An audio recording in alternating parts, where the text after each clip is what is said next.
This week I'm going to show you 5 simple steps to become a successful freelance web developer. Are you ready? Let's go. What's up, self-maders? Welcome to another episode of the Self-Made Web Designer podcast. Becoming a freelance web developer is actually pretty simple, okay? Now wait, before you start composing an angry email to me, letting me know that you disagree altogether or check out completely, hear me out for just a second. I didn't say it was easy. I just said it was simple. But that's how most things go, right? When you strip away all the guru talk about the 10 secrets to learn something new or starting something new, and number 5 will blow your mind, right? You start to realize that the road to most accomplishments aren't all that complex. And the same is true when you're learning how to become a successful freelance web developer. There isn't magic to this, right? There are just simple, repeatable steps that you have to follow to make sure that you ensure success in what you are doing. And I'm going to show you exactly what those steps are in this episode. This is going to be a good one if you are new to freelancing. If you've been doing this for a long time, it's going to relate to you. But before we dive in, I want to welcome all of you first-time listeners, all those folks out there that are new to the show. Welcome to Chris's Hour of Self-Made Web Designership. I'm sorry for that. I don't know what came over me, but I'm sure glad that you're here. And I want you to keep coming back because I just like you, okay? I'm gonna put all my cards out on the table and tell you how I feel. So make sure that you subscribe to the Self-Made Web Designer podcast and get every episode straight to your pocket, because those puppies, those episodes, they come out every single week and they're filled with great content, great guests, and hopefully a little bit of fun to brighten your day. All right, are you ready to learn how to become a successful freelance web developer in 5 simple steps? Let's do it. I'm sad to say this, but a lot of people fail as freelance web developers. Okay, and I know because I've talked to folks who gave it a shot. It didn't work out quite well. I know folks who have done freelancing for a little bit and then they decided to hang up their hat and just go and get a job at a company somewhere. And the reason that I have found that it happens is because those folks haven't adopted the right mindset to make it through the really tough parts of freelancing. And it's a lot like doing a remodel on your home. And I've had the unfortunate pleasure to do quite a few home renovations. And trust me, they're not fun. Okay, I've torn out carpet and reinstalled hardwood flooring. I've replaced linoleum, which is birthed from Satan himself, for tile. I've updated bathrooms. I've scraped off popcorn ceilings. You name it, I've probably done it. Okay,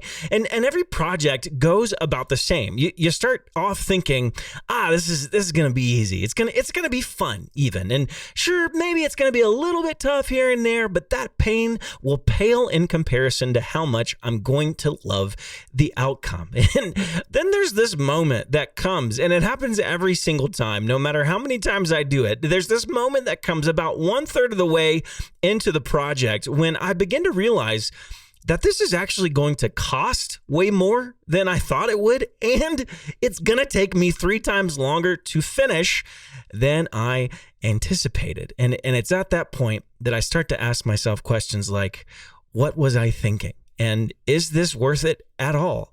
Should I just hire someone to do this for me rather than try to do it myself? Because after all, I actually have no clue about what I'm doing.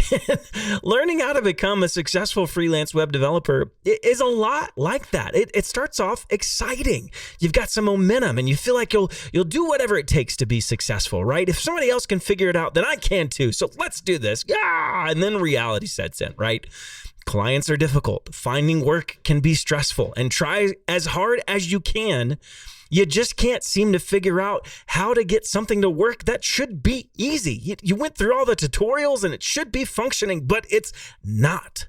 So yes, there really are 5 steps to become a successful freelance web developer. But if we don't talk about what keeps people from taking those steps, then you honestly haven't learned enough to go on the full journey. So if you want to be really successful as a web developer, you need 3 things that have nothing to do with web development skills or the client acquisition process, okay? And those 3 things are patience, grit, and humility. And each of those character traits are instrumental, like they are foundational to you actually making it. You need patience because things will never grow as quickly as you'd like them to, right? And our world is kind of obsessed with fast growth. But can I challenge you just a little bit, okay? The slower you grow, the better it actually is for you and your success as a freelancer.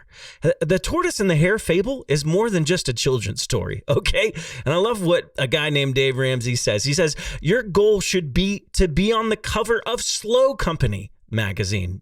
And of course, Slow Company magazine doesn't exist. That's actually a crack at Fast Company magazine, which only proves the point more. There's even a magazine out there called Fast Company because of how much we are obsessed with things being quick, with things growing quickly in our businesses and our lives and everything else. But you need to be prepared to put your head down and do good work for years before you start seeing real progress. Just settle that right now. It's going to be a slow progress, and that's actually okay. In fact, I would argue that it's a good thing. You need grit because things are going to get tough and you will likely want to quit, right? You're going to have clients that are unreasonable. I had a client call me out and cuss at me over the phone for a long time. And I was like, what the heck? Why is this happening to me? Why did I choose this, right?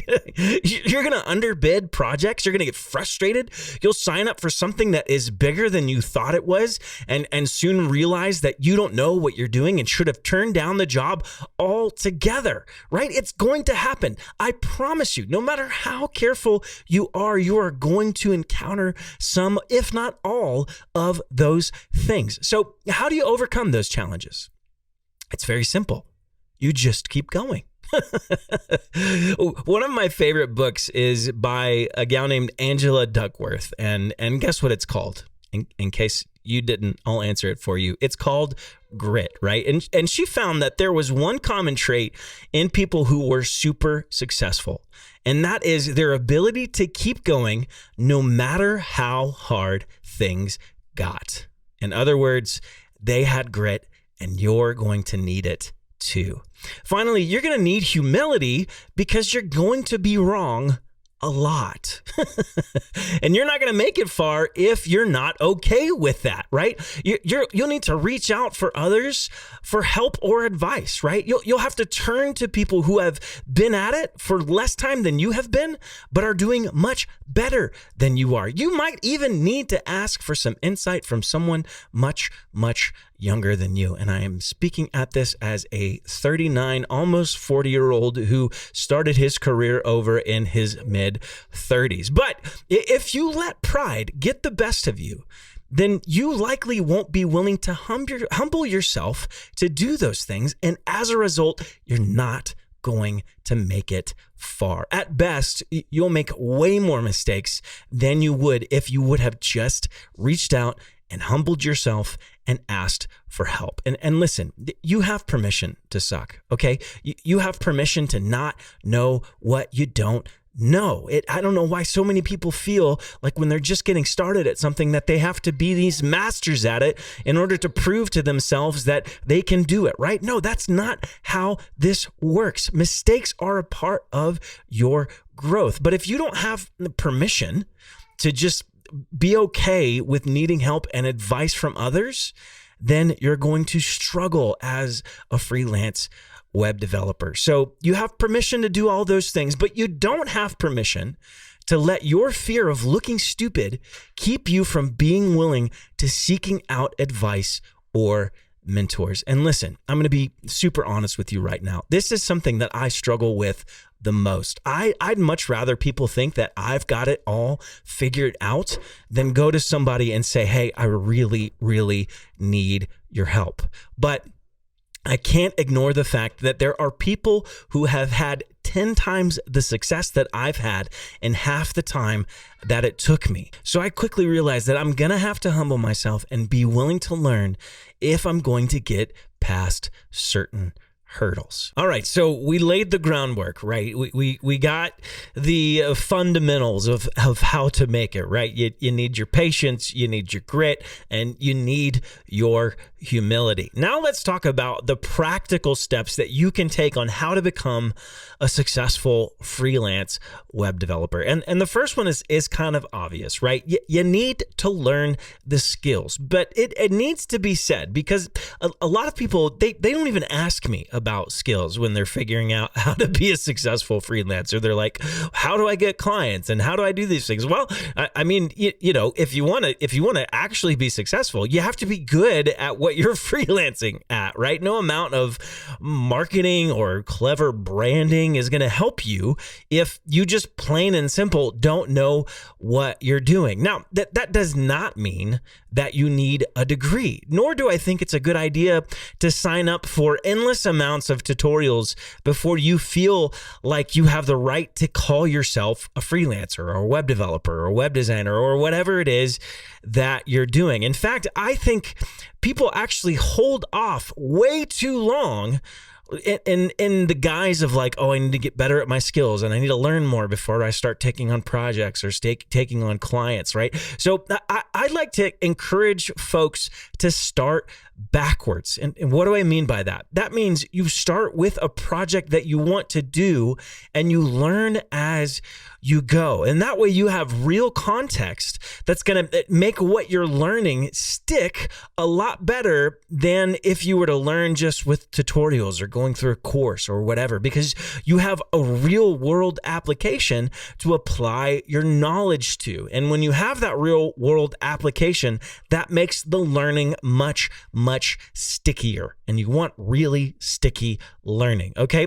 And listen, I followed along with so many tutorials and finished only to realize I didn't actually learn anything as I was following along. But when I work on a real world project, I can't help but learn, right? You're kind of forced to, because you come to a point where you don't know what to do.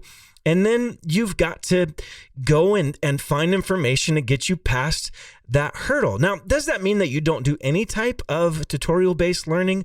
Of course not, right? You need some type of framework to just get started. But when you are taking tutorials with an ultimate project in mind, you store things different in your memory, right? And certain things as you're taking the tutorial will stand out more while you're learning. And that's happened to me where I've been working on a project and I realized, man, if I'm going to make it through this project, I need to get a little bit more knowledge on this thing. And so I took a tutorial that was related to that project.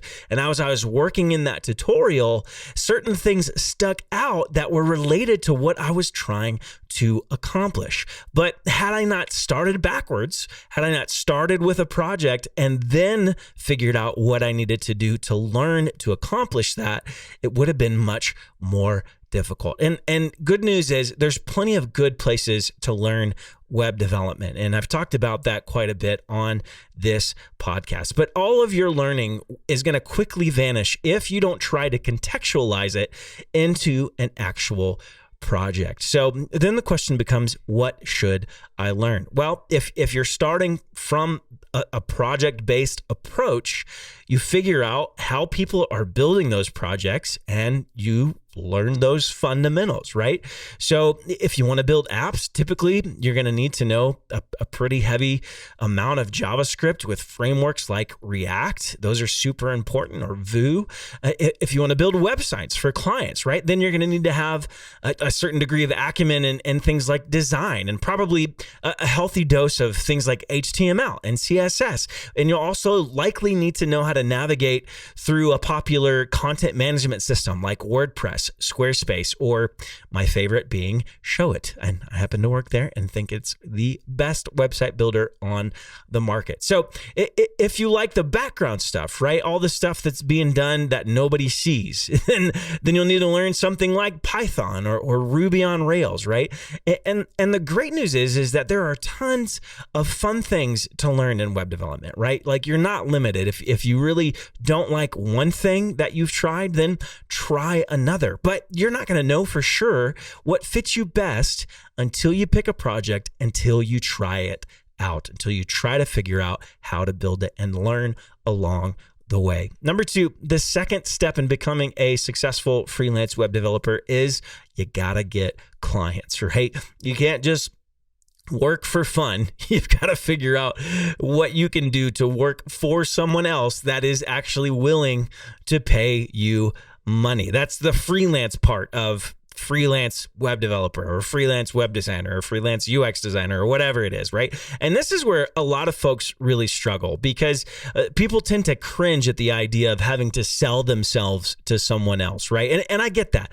But there's a way to find clients that isn't annoying to the people that you're talking to and doesn't make you feel like you've sold your soul, right? First of all, you've got to start with the people that you know personally. And I love what Donald Miller from StoryBrand says. He says, when you're building your first bouquet, it's important to start with the flowers that are closest to you, right? And I'm sorry for a flower analogy for all those guys out there who even hate the thought of flowers, but it's a good analogy, right? And it sticks close to home, because in other words, when you're just getting started, don't reach out to like a Fortune 500 company. Don't reach out to Disney and be like, hey, let me build you an application for your company, right? Ask friends, ask family members, ask neighbors, right? If they need help with a web development project or some type of freelance project. And people only hire freelancers that they think are trustworthy. And how do you know if a freelancer is trustworthy, right? Think about it. Like, if I'm going out personally and I'm hiring somebody to do a project for me for my business, how do I make sure that this person is a trustworthy person, is going to do a good job? Well, you know that from the testimonies that they've had from past clients, or you know that from their portfolio, their past work. They can show you, listen, you can trust me on this because I've done this portfolio thing before and it lines up with exactly what you're trying to do. But you being new, when you're just getting started, you're not going to have a huge amount of client testimonies or portfolio. And you can be somewhat creative with that, right? Like, you can talk to employers and have them vouch for your integrity and how hard you work, right? Like, that will, potentially help you. But another thing that you can do, and probably the better route, is to find someone that trusts you because they know you personally, right? Somebody that already has a relationship with you outside of your desire to be a freelance web developer. And that's exactly what I did when I first got started, right? I let everyone know that I was starting to build websites, right? And then eventually word got around. People started asking me to help them, right? Friends would reach out. Hey, I heard you're doing websites. Family members. Hey, Christopher, that's what my family calls me. They call me Christopher. Hey, Christopher, I heard you are doing websites. Can you help me with my business's website? And of course I just said yes. And that was what began my career as a freelancer. Now, did I know what I was doing? Absolutely not, right? Like, these folks didn't trust me because of my skill. They didn't trust me because of my history, but they knew, because they knew me personally, that I was going to work hard until I gave them what they needed, because they knew me, right? And there's more relational collateral on the line, because some of those folks, I'm going to see them for Thanksgiving. And if I screwed them over and didn't finish their project, right, then that's going to be kind of an awkward family celebration, right? So you reach out to people that you know personally, people you have a relationship with through friends, family members. You can also brainstorm who those people might be connected to, right? So sit down and say, who do I know that knows somebody with a business that needs whatever it is that I'm trying to freelance in? That will get you going. Now, after you've gotten your first few clients from friends and families, it's time to branch out. And you've got quite a few options, right? There's any number of things that you could do. Now, I personally went the route of Upwork, and I've talked about that a lot here on this channel. And despite a lot of people saying that Upwork is like a race to the bottom, and it's not worth your time. It's no good. Don't do it. I was actually able to consistently get great high paying projects from clients on Upwork. And it takes some time, just like anything else, to get yourself established on the platform, but you will most definitely get there if you stick with it. So that's one route. Another route is to build your personal network, your relationships, your sphere of influence, as some people have called it. And you do that by getting out there and meeting as many people as you can. And thankfully, there's tons of opportunities to do that right now, more so than a year and a half ago when everything was in lockdown and things were kind of grim, right? There's networking events or places like Meetup that you can find folks who are, in business and just having a support group, and you can go out and build relationships with them. Now, what you want to do in your networking is not go out and build relationships for the purpose of finding clients. And I realize there's some nuance to this because I just told you need to build relationships so you can find clients, okay? Your first goal should be to somehow build a relationship with somebody that could be a lifelong friend, a lifelong partner, and then figure out how to add value to their lives or their business, right? So you need to be what is called a go-giver, right? You're not a go-getter, okay? You're a go-giver. Figure out what you can give away. Reach out to somebody that has a bad website and say, hey, listen, I was looking at your website. Here's a few things that you can do, and offer to do it for free because it'd be a good measure of friendship to do it, right? Or, figure out what the person likes and give them a really thoughtful gift, or send them a handwritten thank you and say, hey, it was so nice meeting you. I look forward to getting to know you better. And don't mention anything about if you want to hire me for your website, that would be great, right? You just build the relationship, you invest, and then you do it some more. You go give. You're a go giver, right? So another thing that people say is really important is to niche down to a specific type of client as you're doing this, right? So you don't just say that you're a web developer who does absolutely everything, right? I can fix your website, I can build you an app, I can create a database for you. No, be a web developer that helps out local dentists, right? Or something real specific like that. That way, it's much easier to know where those people are hanging out so that you can go to the events that they're likely going to be at. And dentists specifically, they have to do this ongoing education. And so you would do well to figure out where those ongoing education events are happening and see if you can get a table and see if you can go there and meet some people and network, right? One way or the other, you're likely going to have to push past your comfort zone and just put yourself out there. So be willing to meet new people, be willing to go say hi, spark up a conversation, spark up a relationship. If you don't know how to do that, then you've got some work to do, and there are plenty of resources out there for you to learn. The third thing that you need to do is do good work. You can't just be good at finding the clients, right? You can't just know how to learn and grow your skills. You also have to do good work for your clients. And a lot of times, good work isn't necessarily doing good at the project, right? Like you could make a killer app, but if you were a jerk to the client the entire way, right, you still didn't do good work for the client. And you're not going to last long as a freelance web developer if you don't do a good job making your clients happy. Listen, word gets around, and you're going to have a hard time finding new work if people find out that you're a jerk or you do a bad job most of the time, right? Does that mean that you have to let clients walk all over you? Absolutely not. But believe it or not, most people are easier to please than you would think. In fact, there are a few things that you can do that will make you stand out from 90% of your competition. For instance, being good at returning emails and phone calls is something that not a lot of freelancers do, right? Like I said, this isn't super challenging. You don't have to be some gifted freelancer in order to really impress your clients, because you'd be surprised how many freelance web developers downright don't return emails to clients. It's so common that a lot of people even hate working with freelance web developers because of that very reason. Now, right now, you might be thinking, okay, that's easy. I got this. I can do a killer job with returning emails and phone calls. But here's what happens, right? And this happened to me, right? You start You start out, you don't have a ton of work. You have all the time in the world to answer an email. In fact, you get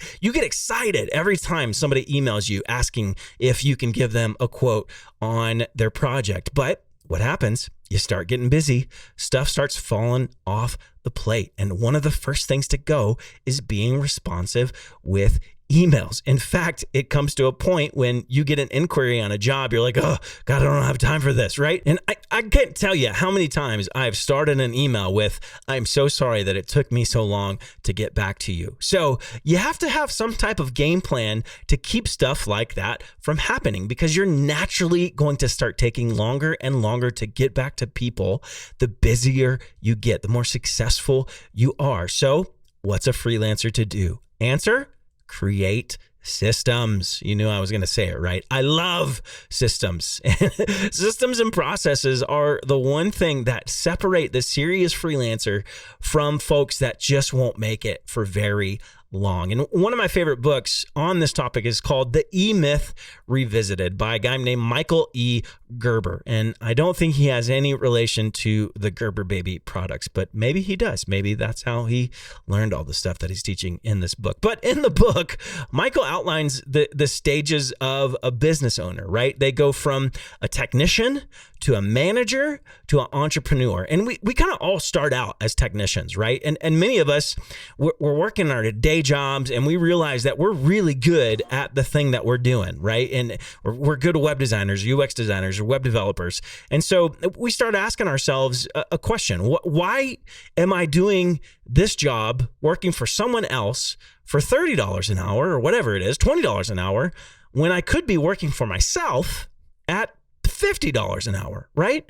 It seems logical. So we go out on our own. But eventually you come to the place where you realize that there's more to do than just one person can do. And so what do? You hire some people. So you went from being a technician and now you graduated to a person that oversees other people who are technicians. So now you are a manager. But if you really want to get to the next level, you've got to be able to get out of the day-to-day grind of even managing people, and you need to be able to oversee the big picture stuff like strategy and direction. And in order to do that, you have to have systems that you can pass along to people that are clearly outlined and easy to follow, right? And even systems for things like automation, right? Somebody emails and says, I'm interested in hiring you for my process, right? And the moment they do that, they get into an automated funnel that just asks them about their project, asks them to give more details, asks them about timelines, sets up a phone call so they can have a conversation about it, even more specifically. But all of that, you didn't touch it. Nobody did, right? Because there's a system of automation that just takes care of it for you, right? So your process and your system will be the thing that keeps you doing a good job for clients over and over again. And without doing them, right, without having those processes and systems, doing good work is actually just an accident. It's a fluke. And at the very least, creating a system is going to help you keep from overworking yourself and make your productivity super efficient. So number 3, do good work by creating good systems. Number 4, get referrals, right? So once you found good clients, you did good work. Now it's time to focus on getting those referrals. And the good news is that if you've done a good job up until this point, you're not going to have to work too hard to get these referrals, right?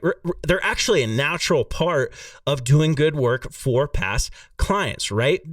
You know, somebody does a good job for you and you're like, man, you did such a good job. I need to tell other people about you because you want your friends to experience the good job that you just experienced for somebody else. But that's also why it's incredibly important to treat every single project like it's the most important project in the world, because you never know who's going to pass you along to one of their own connections. They might have somebody who's connected to a Fortune 500 company that's going to give you the project of your dreams, but you've got to always bring your best, no matter how much you're getting paid or no matter what you think about the project. But another thing is you have to really be intentional about asking for referrals from past clients. So in other words, Don't just hope that people are going to refer you to their friends or colleagues.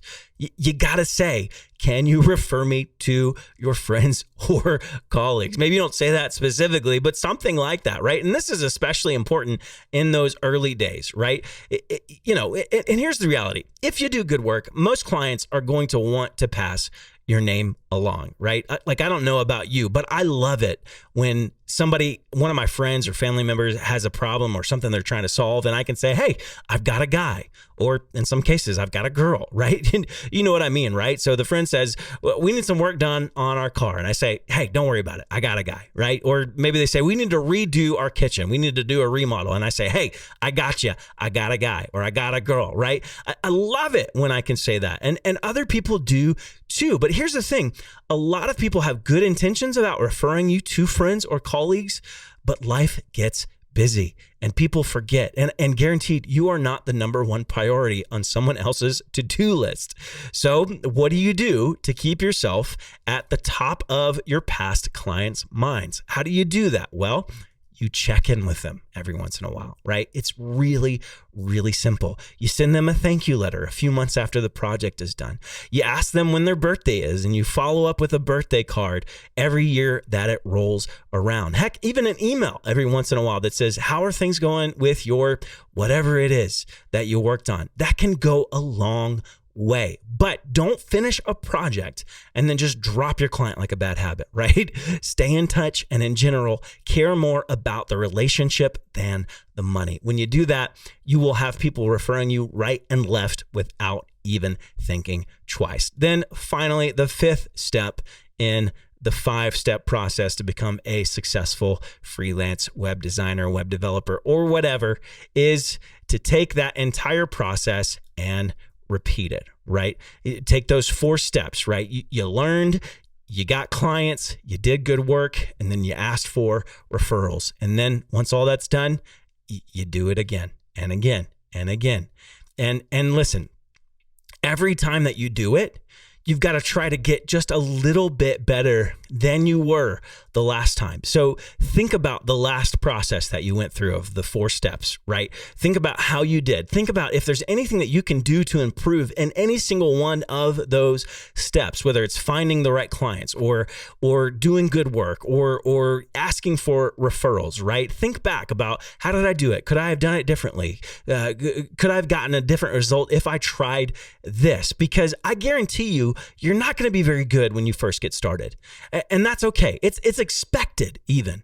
But you'll be able to look back 5 years from now if you keep repeating this process or these 5 steps and trying to improve upon them every single time. And you're going to see huge progress if you keep going, right? And so take the pressure off yourself. You don't have to be good at everything all at once. And in fact, that's actually a recipe for burning out or quitting really quickly when you first get started. Take it step by step and take every project by project every single time. And eventually you're going to have learned how to become a successful freelance web developer that other people are asking, how did you do it? And the truth is, you're going to have bumps in the road. It's going to get difficult. It's not going to go as planned. Those 5 steps, they're really simple, but you're going to come and say, wait, he said something about this, but I don't really know how to navigate through this very specific scenario. And I get that.